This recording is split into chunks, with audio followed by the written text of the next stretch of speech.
I'm Alex. I come from a broken family, with a mom who was very controlling and sisters who liked to interfere. Megan, the oldest, was years older than me, and Anna was years older.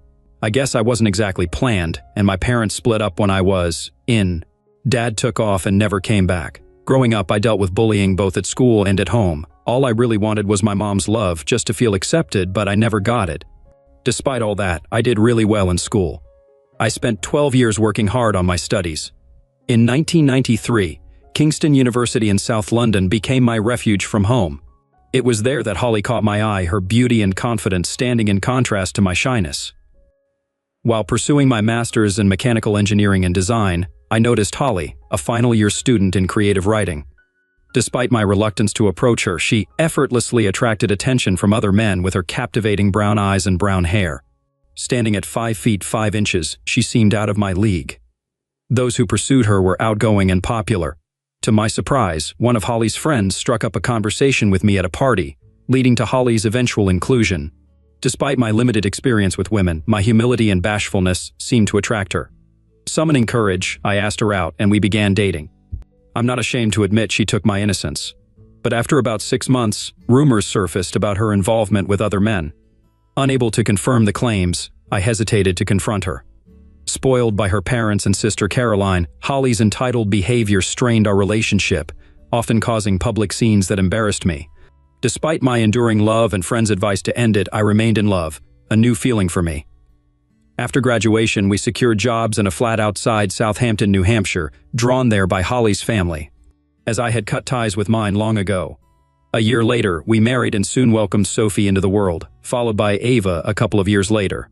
Holly embraced motherhood, and everything seemed perfect as I advanced in my career, eventually joining Walker Engineering.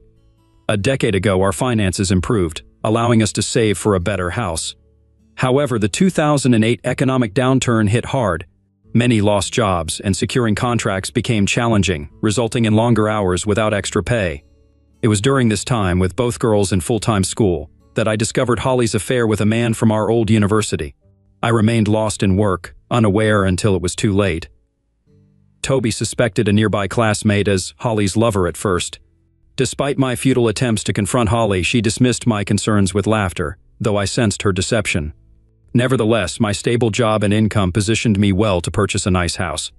Holly consistently urged me to buy a house that reflected our status, whatever that meant. Despite my hesitations, I agreed, and we acquired a charming detached 5-bedroom house in Southampton. Capitalizing on the buyer's market, we secured a good deal despite the slightly higher mortgage. Uncharacteristically, I opened a new savings account solely in my name. I deposited only my bonus share into it, since I managed all finances and banking as the sole breadwinner. Holly likely remained unaware of it, even if I flashed the receipts before her. Reflecting on it now, that decision turned out to be one of the smartest moves I made. I felt the need for some security, uncertain if Holly might leave me if her old flame reappeared, Ed. After that incident, things seemed to go back to normal, and my daughters remained my main focus. I supported their education and spent quality time with them on weekends, taking them to various activities like dance classes, concerts, and the zoo. Holly always seemed too caught up in her outings with her pampered and idle friends. I rarely socialized with other husbands, as we all seemed to be somewhat under our wives' control to different extents. My friends would tease me with the Rolling Stones song Under My Thumb whenever I had to cancel plans for what Holly wanted. Even at work, my colleagues would make remarks about my marital situation, particularly Holly's dominance over me. It wasn't until a few months ago that everything reached a breaking point. Ava had recently headed off to college, leaving Holly and me alone together for the first time in nearly 2 decades. Both our daughters were now students at our alma mater. As I assisted Ava in settling into her new apartment alongside her sister, she turned to me and questioned why I was still with their mom. I was caught off guard, as Ava had always been reserved, much like her old man. "I heard she's messing around with Henry Walker over at your company," Ava said, tears starting to well up in her eyes. It was news to me, but I wasn't entirely surprised. Over the years, I could have investigated her affairs but chose not to, fearing it would break up the family and lead my daughters to resent me, much like my sisters resented my dad.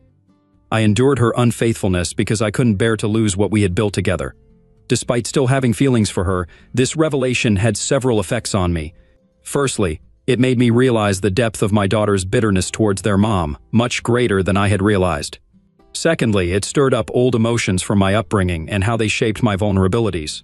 Lastly, I became aware that I was the target of gossip and mockery at work, particularly from Henry Walker, who happened to be the nephew of the owner and the one betraying me. Feeling completely lost and unable to bear the situation any longer, especially now that my youngest daughter was aware of Holly's ridicule, I knew I had to confront her.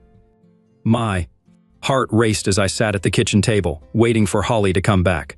When she finally arrived, I found myself tongue-tied once again. She just glanced at me with what seemed like indifference and disdain as she unpacked her bags. Eventually, I mustered the courage to speak up. I asked Holly about her relationship with someone else. She responded that she wouldn't call it an affair, insisting it wasn't that serious. I felt a mix of shock and disgust, waiting for her to justify her actions. She praised me for being a provider and a friend, but admitted there were certain needs I couldn't fulfill. I was dismayed by her frank admission and questioned if it meant she was cheating on me. Holly clarified that it was only her body involved, not her emotions or thoughts. Stunned by her bold admission, I was left speechless. She casually mentioned exploring relationships with younger men. Taken aback, I raised my voice, questioning her behavior. Holly warned me not to shout, and despite confessing to being involved with 2 other men, she expected my silence. She gave me an ultimatum: either accept her conditions or risk her leaving for someone else. I stayed quiet, hoping she'd see the pain in my expression. Trying to justify her actions, she argued that her behavior was common among her friends and could even strengthen a marriage. I was shocked by her attempt to justify herself using her friend's actions, finding it selfish and disrespectful. When I suggested the idea of being with another woman, she laughed it off, mocking my ability to connect with other women. She confidently declared that our relationship would continue on her terms, warning me not to ruin a good thing. In truth, she was correct. Throughout our 22-year relationship, I had shown unwavering loyalty and compliance with her desires. Now everyone knew I was being betrayed, damaging my reputation among friends and co-workers. The next morning at the office, I encountered Henry Walker, the man involved with my wife. With a smirk, he asked about Alex's well-being, his smugness fueling my frustration. I chose to stay silent. By the coffee machine, I overheard some guys laughing. Even Olivia, the boss's secretary, seemed to find my situation funny. Sitting at my desk, I thought about how rough my day had been, feeling like I was being made fun of both at work and at home. Despite trying to concentrate, I couldn't shake off my anger. I decided to dig into my father's background, even though I only knew where he was born and that he left when he was 38 in 1977. I searched family history websites for Cambridgeshire and found a few potential matches. Expecting him to have passed away before I went to college, I narrowed it down to 3 options and asked for information on genealogy websites. Lost in my thoughts, my boss, Jack, called me into his office. Jack, who was successful but had some questionable morals, wanted to have a chat. Despite considering leaving because of how he behaved, his convincing arguments and high salary made me stay. During our conversation, he mentioned his affair with Olivia, his secretary, without his third wife knowing. He casually brought up rumors he'd heard about my wife's infidelity. I fired back, mentioning her affair with my nephew. He acknowledged it, joking about the family tradition of being unfaithful, leaving me speechless. The conversation shifted to work matters. He stressed the importance of family but warned that if personal problems affected work, I might lose my job. It felt like being scolded by a strict teacher. I held back my reaction, noticing Olivia, Jack's secretary, lingering nearby, probably gathering gossip to share with her pals. Heading out, I wondered why someone young like her would get involved with an older guy like Jack Walker. Passing by her, I heard more giggling, so I kept my head down and kept walking. As the door closed behind me, laughter erupted, clearly aimed at me. Back in my office, I realized I didn't have much purpose there. I'd supported my daughter's education, but now it felt like I was funding my wife's affairs. I'm a simple guy who enjoys gadgets but doesn't need luxury. Most of my money goes towards Holly's indulgences, making me question if I'm truly happy. My office is where I find my creativity and success. I've designed many of the parts produced and sold here, and I'm confident I could find work elsewhere. They see me as weak, and maybe they're right. I'm not one to cause trouble. I'm just good old Alex, the obedient engineer. Looking at my screensaver of a family vacation, I opened my email. I was surprised to find a message from Jennifer Holmes from the Cambridge Genealogy Committee. I was amazed by the quick response. When I read her message, Jennifer had seen my inquiry about my dad and connected with a woman who claimed to be his niece, Rachel Murray, my cousin. I immediately sent my contact information, hoping to hear from Rachel soon. Leaving work gave me some relief. When I got home, Holly greeted me with a smile as she cooked dinner. Although I initially kept my distance, I eventually joined her for the meal. She gently asked if we could talk about the previous night. I replied that it seemed like there was little left to discuss since she had made her position clear. In response, she almost begged, recognizing my qualities as a husband and asking me not to deny her anything. I questioned her betrayal and embarrassment, looking for an honest answer. She seemed flustered, unable to give a satisfactory response. Feeling tired of her selfishness, I thought about all the effort I'd put into making her happy. Despite working long hours to meet our financial needs and wants, all I got in return was disrespect and ridicule. I even drove an older car so she could have a newer one. She admitted to having needs that I couldn't fulfill and gave me an ultimatum: either accept it, as she assumed I would, or she would find satisfaction with a younger man. I spoke up, bringing up Henry Walker's name, letting her know that everyone was aware of his involvement with her. She confessed to the affair, plainly stating that he was essentially my boss and would inherit the company. She laid out the deal: he took care of her needs in bed, and if I didn't agree and accept it, she'd leave me, and he'd provide everything else she wanted and needed. As usual, I didn't say a word and just got up from my chair, heading to my study. Tears streamed down my face and I wished I could be anywhere else. The phone rang, and when I picked up, I heard an unfamiliar voice on the other end. It was Rachel. We talked for about an hour, and when we hung up, everything else faded away from my mind, and I had a big smile on my face. Rachel was excited that I had decided to look into my father's past and had a lot to tell me. I found out that my mother had indeed kicked my father out of the house, lying to me throughout my childhood.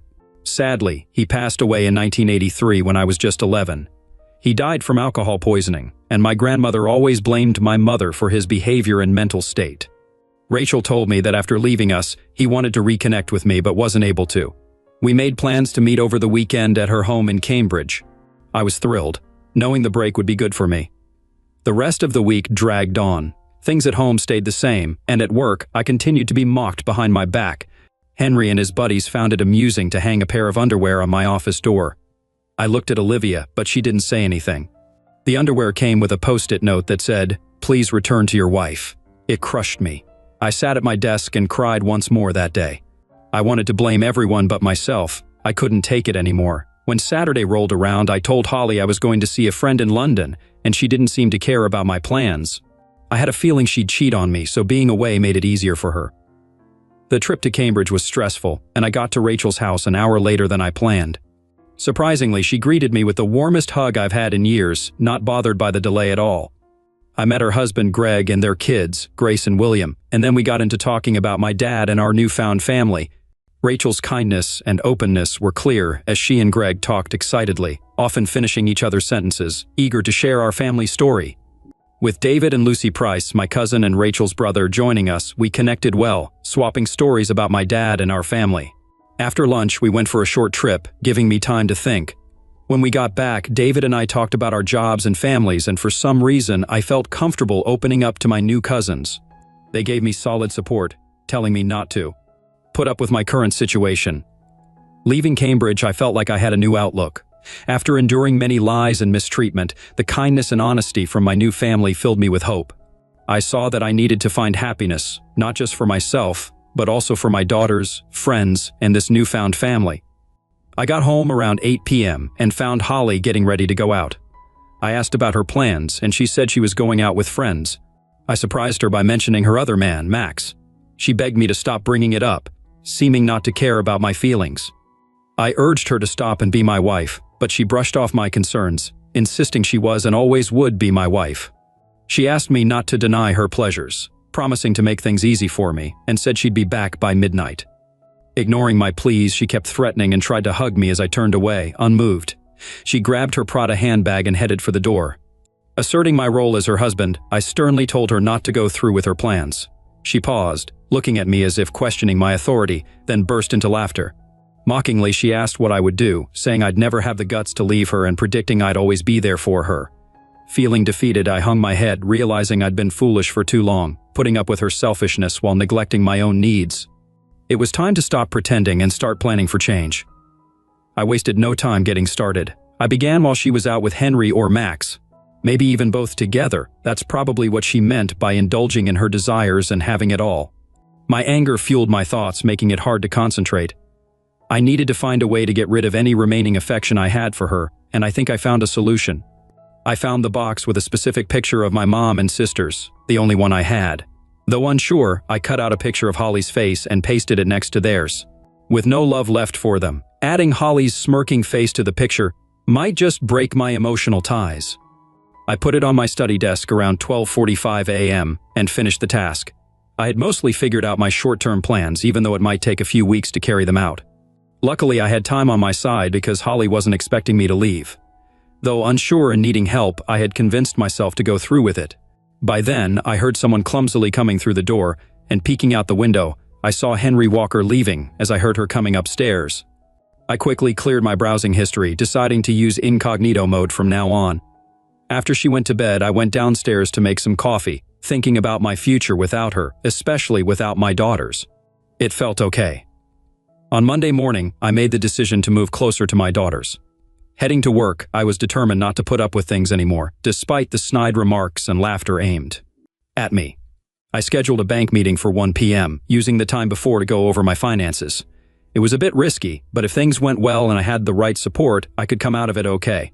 The meeting went according to plan, allowing me to close my savings account and take my name off our joint account.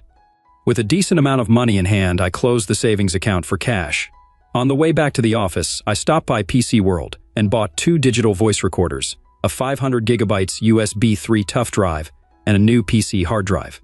When I got back, I started accessing the company's private customer files. It took me about an hour to figure out Jack's password. Ironically, it was his wife's name and his 6-digit birthday. Once I got the access I needed, I downloaded all the files to the drive, along with my plans and designs for the energy-efficient hydraulic pump system, which would set the company up for future success. We made pumps for air conditioning units, heavy machinery, and even for the dairy industry. After clearing my PC history, including all my plans and work, I shut it down, replaced the hard drive with a new one, packed everything in my bag, and reinstalled Windows. The rest of the day, I spent looking into competitors on my phone and checking out engineering jobs in the South London Surrey area on Monster before calling it quits. That night, after another quiet dinner, I headed to my study. I came across an interesting opportunity. A major competitor struggling during the financial downturn needed a mechanical engineer for basic design and shop floor management. Though not exactly what I wanted, it was close. Despite the £10,000 lower salary they offered compared to my current job, I quickly sent them my CV. To keep up appearances with Holly, I decided to sleep in our marital bed that night, but when she came in, I pretended to be asleep. Her touch made me feel sick, but strangely it felt good to react this way. I was starting to feel disgusted by her, which would help me in the long run. The next day, Robert Williams from Sutton Hydraulics called, surprised by my potential move from Walker Engineering to his smaller firm. Although he was almost ready to offer me the job right away, I asked for an interview the following day, which he agreed to. Another important piece fell into place, and things were moving quickly. With plenty of time on my hands, I started looking into flats in the area. Eventually, I found one just 15 minutes from my daughters and 5 minutes from work. I scheduled a viewing for the day after my interview with Robert Williams. Later, I told Jack I needed to visit my daughters in Kingston to sign some papers the next day, and he casually agreed. That night, I called my old friend Toby Brown and set up a meeting with him and his wife Sarah for the following evening, after my interview and flat viewing. Toby and Sarah were curious, sensing that I had something important to share. Before meeting them, I talked to my daughters about what was going on, and they were supportive and understanding. During our get-together, I explained the first steps of my plan to Toby and Sarah. They were surprised that I was standing up for myself more than they were shocked by Holly's unfaithfulness, which they saw as common. Sarah asked why I was leaving Holly while offering me another cup of tea. I told them about what I learned from my cousins, how my mom had kicked out my dad, and how my sisters sided with her. I mentioned that this time, my daughters were on my side. Toby wondered if what I found at the grave pushed me to take a stand. I explained that it was something I noticed on my father's tombstone that shocked me into making the decision to leave. They both asked what I saw on the stone. I revealed it had a rose picture with "In Loving Memory," along with my father's birth date and age at passing, which happened to be the same as mine. Toby and Sarah seemed to understand better after hearing that. I told them how I had to make a tough decision when faced with situations that could lead to alcoholism or worse, according to my grandma's beliefs. Instead of following in my dad's footsteps, I chose to stand up for myself. I went on to say that I couldn't keep trying to be the perfect husband, enduring mistreatment and ridicule. It was hard to admit to my friends how low I had sunk. Sarah offered her support and shared her plan to protect herself and get back at Holly. I appreciated her strength despite my past suspicions about her affair. I explained my financial plan, how I set up a separate savings account in 2008 to deposit all my bonuses and extra money. Getting a mortgage only in my name made it easier for me to apply on my own. I also outlined Toby's role in transferring ownership of my house to a new company he would create, settling the mortgage, and transferring the deeds through the land registry. Toby was skeptical about the plan, but I assured him that Holly wouldn't be able to contest it. I pointed out that her religious parents, upon finding out about her affair, would prioritize their principles over supporting her. They agreed and even offered to help cover the mortgage, giving me some breathing room on payments. On my way back home, I stopped by the local Land Rover dealership. There, I talked with the dealer about trading Holly's car for the latest model. We ended the payment plan for her old Range Rover Sport, which was good for the dealership because they could sell it again. I told the dealer I'd come back for my own upgrade, knowing he could make up for the cost of Holly's car by selling it almost like new. I said sorry for any trouble, but explained that selling me an expensive new Range Rover would make up for it. After that, I grabbed a brochure for the 2016 model, not for myself, but for Holly. When I got home, she was sitting in the living room looking tired. I took off my jacket, dropped my bag, and got ready for the next part of my plan. I told Holly how much I loved her and wanted her to have the best. I said I was going to trade in her car and get her the new 2017 model, pointing it out in the brochure. She got excited, saying she loved the new car, not knowing my plan yet. She thanked me for making her feel better, mentioning the only issue was that someone already wanted to buy my car. She suggested we go to the dealership on Friday afternoon to sort it out. She even suggested I use her car for the weekend to see my other friends. But she seemed surprised at her own suggestion, with a shocked and confused look on her face. When I asked what was wrong, she didn't say anything specific, but asked if I was still upset about our arrangement. I made it clear that the arrangement was hers, not ours, and stressed that I had no say in it. I asked if I had to just accept it, hoping for a response. She simply nodded, looking like she had won and I had given in. Even with everything going on, she said she loved me and seemed genuinely worried. I didn't say anything back and went into the kitchen. My phone rang, so I went to the backyard to answer it. Toby confirmed that the money had been transferred. I was all set for the next day. Without wasting time, I went to the bank and met with the mortgage specialist. An hour later, the mortgage was paid off and I closed all my remaining accounts. Then I went to another bank and opened a new account. I felt relieved knowing I wouldn't have to pay anything unless Holly took legal action and dragged me to court. But that thought wiped the smile off my face. The following day, I contacted the land registry and filled out the necessary online forms with all the details about Toby and Sarah's new company. I got a confirmation email within 10 minutes, saying it would take 3 to 5 days to finish. Once it was done, I just had to give the deeds to Toby, and he could register the property under his company. On that very day, I knocked on Jack's office door, finding Olivia as usual. Fridays were when he usually spent time with her, and I think I interrupted their private time. She left us alone after that. I placed my resignation letter on his desk, and he looked at me with that annoying smirk. He asked me about the document I was holding. I told him it was my resignation letter and suggested that leaving right away might be the best move, given our family situations. I hinted that maybe he wouldn't want me sticking around for too long. He seemed shocked by the news. I boldly asked him to have my P45 ready by Monday and stressed not telling anyone. Holly didn't know about my departure. He begged me, saying they really needed me. I pointed out that they seemed to need his nephew more. I told him I'd come back on Monday to pick up the rest of my stuff. Sneakily, I pretended to drop a pin from my pocket, using it as cover to slip a digital recorder out of my sock. I rigged it up as a pin and discreetly placed it under the seat cushion, recording as I stood back up. Ending the talk, I mentioned I had stuff to do and left his office. As a final jab, I told him not to come running back when he's broke, hinting that the only reason his cheating wife stayed with him was his money. I grinned, knowing it got under his skin. I turned and walked out of his office. An hour later, I drove home, picked up Holly's car and registration papers, and dropped off her car at the dealership. John Reeves kindly offered to drive me home, and I accepted his offer gratefully. When I got home that night, Holly was sitting at the kitchen table with big red bags under her eyes. I could tell she had been crying. I asked her what happened. Reluctantly, she told me she had contracted gonorrhea. I burst out laughing. Oh, did I laugh? She just glared at me. I suggested she take the medications to get better, and you could feel the tension in the air that night. For the first time in months, I slept like a baby. The next morning, I slept in the spare room and woke up feeling refreshed. The good night's sleep had done wonders for me. I entered our bedroom and gently woke Holly, explaining that I was giving her space to rest and recover. Holly said she felt like I found her disgusting, but I stayed silent. Tears started rolling down her cheeks as she admitted to messing up big time. She told me she loved me and wanted me to get better. At first I felt sorry for her, but that feeling disappeared faster than I thought it would. It surprised me. It hit me then that I didn't have any love left for the woman I'd been married to for 21 years. Could love really fade away so quickly? It seemed so because I was done, and her situation didn't change my mind. I left the room without saying anything. I got in my car and drove off, feeling content. That night, I stayed with Toby and Sarah, who threw a dinner party with lots of friends and colleagues. When I got back home late Sunday morning, Holly was up doing chores. Walking into the living room, she rushed over and hugged me when she saw me.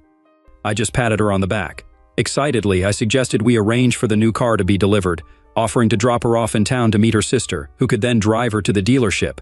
I imagined her driving back in the new Range Rover, and she smiled, coming towards me with open arms. As I turned back to the kettle, I pretended not to notice her. Throughout the day, Holly was overly affectionate, which made me uncomfortable. She kept trying to kiss or hug me, but I kept finding reasons to leave. By bedtime, I noticed she had been crying again. Wishing her good night, she asked if I would sleep with her and said she wanted to cuddle and hear reassurances. Feeling nothing, I said it wouldn't happen until she got the all clear from the doctor. I firmly asserted that she made her bed, to which she retorted bitterly, stating that when she got better, she was sure she could find a man willing to be in bed with her, as she had plenty of lost time to make up for. I chuckled to myself. It took a while, but there it was, her harshness returning. All the regrets from Friday night were gone, replaced by 21 years of resentment. In the past, I might have fallen for her manipulations, but this time I ignored her tears and went to the spare room. It would be my last night in the house, and I was relieved she said those things. It removed any lingering doubts I might have had. As I looked at the picture I had altered, all I felt was hatred for her. She was only nice when she wanted something and mean when she didn't get it. I woke up early Monday morning. Holly was also up early for her 8:30 hair appointment, so I drove her into town as planned. I left knowing it could be the last time I ever saw her. I hoped it would be, but I was determined to make it so. On the way, I called the mobile phone company and canceled both our contracts. Pulling over into a lay-by, I paid the penalty on my card. They said the phones would remain in service until 5 p.m. Perfect. Next, I went to the office to pick up my P45. As I entered the factory, the atmosphere felt heavy. It seemed news of my leaving had spread, causing some of my colleagues to look worried. Unsure why they seemed uneasy, I walked down the corridor toward my office, passing by the coffee machine where a group usually gathered. I wasn't sure if Max and Henry knew about their connection with my wife, but they grinned at me, joking with others. I greeted them with a forced smile, saying good morning. They joked about my wife, which usually got laughs, but I didn't find it funny. I responded that she wasn't doing well, hinting that one of them had given her a surprise she didn't like. I left them stunned, and when I glanced back, they looked shocked, causing a bit of a stir before I went upstairs. Approaching Olivia, she gave a slight smile and nodded, maybe indicating she respected me more now. Jack appeared at the door before I could knock. He told me he had what I needed and told me to grab it and leave. Maybe I was imagining that respect. When I went into his office, I sat down and discreetly slipped a recorder into my pocket from under the chair. I knew he'd been with Olivia, his usual Friday thing, and now I had it on tape. He snapped, asking if I had another job lined up. At first, I ignored him, but then I admitted I didn't have anything lined up. He smirked, probably thinking I'd come back begging. I asked about my last month's pay and end-of-year bonus, and he burst out laughing. Olivia came in with my P45, and when she asked what was funny, Jack explained that I wanted my bonus in pay, finding it hilarious. Olivia laughed too. Deciding to play along, I laughed too, making them stop and stare at me like I was crazy. Olivia asked why. I was laughing, and I shot back, asking her why she let the old man use her every week. I laughed even harder, and they froze with Olivia's eyes wide and Jack turning red with anger. Jack got mad and called me a scoundrel, telling me to get out of his office and his company before he had the guys drag me out. Chuckling, I left, grabbed the rest of my stuff from my office, and went home. Still chuckling to myself, I unloaded the back seats, opened the trunk, and went inside the house. Looking around the rooms, I thought about what I should take. I wrapped up a few Romero Brito artworks in plastic I found in the garage and loaded them into my car.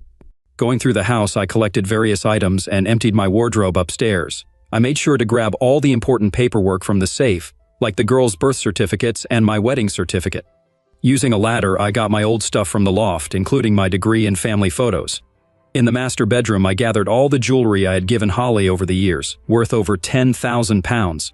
I also took all the handbags, shoes, and expensive coats I had bought. Actually, the whole wardrobe was mine, so I packed it all up. Keeping good records for insurance would be helpful when selling everything. Once I finished packing, I realized I needed a TV, so I grabbed that, along with my movie collection and Blu-ray player. My car was already full, so I decided to leave all of Holly's clothes and some other unnecessary stuff, like some of my old clothes. I would need a new wardrobe, and the girls could help me with that. I packed the best pictures of me and the girls in the car. There wasn't a rush since Holly wouldn't be back until after 2 p.m. I took a moment to have a cup of tea. It's a must-have, like it's written in the Magna Carta. I called the TV company to cancel the satellite phone and internet. I also got in touch with British Gas and Southern Water to cancel utilities. It would take a few days, but I didn't mind. I went back to the bedroom and sat on the bed. I noticed something that gave me an idea, one that even scared me. Holly's wedding dress was up in the wardrobe in an old box. She loved it, maybe more than me. I took it down and found our wedding album among the box of photos on the bed. Grabbing the duvet cover, I gathered everything and headed to the garden. I dumped everything into a pile, including Holly's clothes and stuff I couldn't sell. I left her underwear alone. Didn't want any reminders. I closed up the car and checked the time, only 1:45 p.m. I called Robert Williams and said I'd drop off my P45 later with the night shift, ready to start fresh tomorrow. He sounded happy, and I hoped I'd made his day. At 2 p.m., I sat waiting for the call. I found some paint thinners in the garage and poured it all over the wedding dress in the garden. Just as I was about to light the fire, my phone rang. I answered calmly, and Holly's voice came through, demanding to know what was going on. I replied sarcastically, asking her what she meant. She kept pressing, saying I shouldn't play dumb. I asked her to calm down and asked what was happening. There was silence, and I could hear her breathing heavily and what sounded like her sister in the background. She mentioned she had heard I didn't get her a new car but sold hers instead. Jokingly, I hinted that I might have forgotten to mention that. She sounded frantic, asking what was happening. Keeping my cool despite my fast heartbeat, I told her that from now on, if she wanted a car, she had to pay for it herself. She yelled back, sounding confused and frustrated. I repeated that she heard me correctly and added that I needed to clean up the kitchen. She asked if it was some kind of cruel joke, but I stayed silent. She said we'd discuss it when she got home, upset about being tricked. I didn't respond. I ended the call while she kept yelling my name. Stepping outside, I lit a match and set fire to the pile. Our past went up in smoke as I walked away. Taking our marriage certificate from my pocket, I ripped it into pieces and left it on the kitchen table, along with a single photo of us at Disneyland, capturing happier times. I wondered if she also cherished those memories. Getting into my car, I drove away. Glancing back, I saw Holly and Jennifer rushing into the house. Without looking up, I turned off my phone with a smile and kept driving. By 4 p.m., I arrived in Sutton. Figuring I had some time, I stopped by a nearby phone store to get a new mobile plan. At work, I sorted out my P45 with the admin team and met Freya, my new secretary, who was professional despite being young, unlike Olivia. Back at my empty apartment, I made tea with a kettle borrowed from home. I unpacked and ordered pizza for dinner. Checking my old phone, I saw it was disconnected. I smirked, knowing Holly was now without a phone too, giving the girls a break from her. Setting up my sleeping bag in the living room, I waited for dinner. Furniture would come over the weekend, but for now, I enjoyed the distance from Holly. Turning on my laptop, I listened to recordings from Jack Walker's office, revealing his affair with Olivia. After saving the evidence, I made copies on USB sticks and addressed them to Jack's wife, Margaret, and Olivia's boyfriend, Peter. I planned to mail them the next day. Lastly, I called my daughter Sophie to update her, warning her not to tell her mother where I was, which she hadn't done yet since Holly couldn't reach her. Throughout the week, I furnished my apartment and redirected customers from Walker Engineering to Sutton. While some remained loyal to Jack, most preferred our services, causing Walker's business to suffer. I anticipated Jack's realization of the reason for his company's decline, but didn't really care. With utilities shut off at my old house, Holly would notice my absence, as she struggled to pay bills. Toby started the process of selling the house with Sarah's support, and by the end of the week, there were signs up advertising the property for sale. During this period, Ava reached out to me, informing me that Holly had moved back in with her parents, where they were not pleased with her infidelity. Holly was furious with me, which strangely made me feel satisfied, although I knew the situation wasn't resolved. By the weekend, Toby and Sarah hosted another successful dinner party, giving me a break from my escape plan. Sunday brought good news. After just a week on the market, I received 2 serious offers of £550,000 for the house, one of which I accepted right away. Getting ready for the sale, I set up ISIS for the girls and made investments, making sure Toby was compensated and keeping some cash for my own safety. Looking after myself remained a top priority. As the week went on, Toby's news about the quick sale made me happy. I wasted no time and hired a removal company to clear out my old house. Meanwhile, the girls contacted their mom, who responded with anger and threats. I reassured them that things would get better soon, offered them comfort. On Tuesday morning, while talking to a new client who had recently met with Jack Walker, I got some shocking news about Walker Engineering's troubles. The client said the company had to let go of half its staff due to losing many projects. He also mentioned that Mrs. Walker was divorcing Jack because of his affair. Even though I didn't feel sorry for Jack, I couldn't help but think about the commission checks. I wasn't sure about Olivia and her boyfriend's situation, but I knew he got my gift. Whether Mrs. Walker got hers or not, it was clear why they were getting divorced. I wondered what Mrs. Walker's friends and family would say about her affair with an older man. In appreciation of my work, I received a brand new Land Rover Discovery HSSE. Although I had thought about treating myself before, Robert and the executives were so pleased with my work and the company's success that they gave me the car, along with a hefty commission of over £30,000. Looking at my new car from my office window, I was surprised to see a familiar Ford Focus pulling into the parking lot. It turned out to be Diane, Holly's mother. Expecting a confrontation, I prepared myself as my office phone rang. My secretary Freya told me that my wife was waiting in the reception area. I asked her to tell the woman I was in a meeting and that I would come down in an hour. 3 hours later, I glanced out the window and saw her still waiting. With a sigh, I decided to leave for the night, ready to confront her if needed or just drive past if she didn't see me. I went out through a side door toward my car, but just as I was about to get in, I heard tires screech, and suddenly she blocked me in with her car. Stepping out, she came toward me, clearly furious. Looking disheveled and wearing clothes that seemed borrowed from her sister, with messy hair adding to her chaos. "You idiot," she screamed, trying to slap me but missing. Fueled by anger, she demanded I make things right. I urged her to calm down and invited her to sit in the car with me. Surprised by the new car, she talked about her financial struggles and begged for me to come back. I told her that I felt useless in her life since I couldn't meet her needs and didn't compare to her younger lovers. Then she begged me to return home, saying she wanted to move on and forgive me. I couldn't believe it and asked if she was joking. She said she forgave me for ruining her things in her life. I questioned her further, pointing out her cheating, disrespect, and nerve to act like she was forgiving me. I firmly said I would never be with her again and suggested she go be with one of her lovers. She said her friends treated her differently since the separation, with their husbands questioning her loyalty. Although she admitted some fault for her troubles, I still felt sorry for her. She accepted the consequences of her actions, admitting she ruined a good life because of greed and disrespect, but I knew I had to move on. She begged me to come back into her life, saying she had nothing left. She asked about her share of the house and mentioned getting a divorce. I pointed out she never once said she loved me, just that she needed me, while I didn't need her. I confessed I had defaulted on the mortgage and lost the house, admitting I lied. She was shocked, and I realized the purpose of her visit. I said I wanted a divorce, and she begged desperately, claiming she loved me. After more than 20 years together, she begged, admitting a mistake and facing severe consequences. I stressed it was a huge, unforgivable mistake, firmly stating I would never go back to her. She screamed and pleaded, filling the car with her cries. I proposed a deal, suggesting a clean split and offering £30,000 in cash if she agreed. Her attitude shifted, and she became determined. She yelled, threatening to take me to court for everything, insisting I didn't really lose the house and was too clever for that. Admitting she was right, I found myself on the defensive. I started by firmly stating she wouldn't get a dime from me.